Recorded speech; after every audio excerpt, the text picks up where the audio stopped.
Sabi sa salita ng Panginoon sa Tagalog version, sabi sa Awit 55 verse 14, tayo ay maligayang nagpapayuhang magkakasama, tayo lumalakad na magkaakbay sa bahay ng Diyos.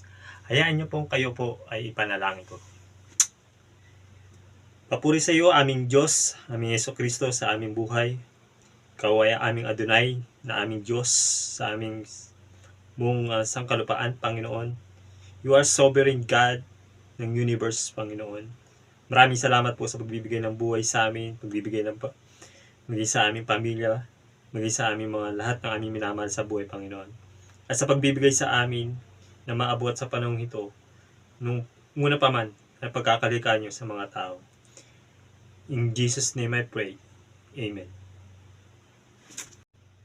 Ros Hosiana, para sa kapatid naming Hudyo kay Kristo. May the Lord bless you.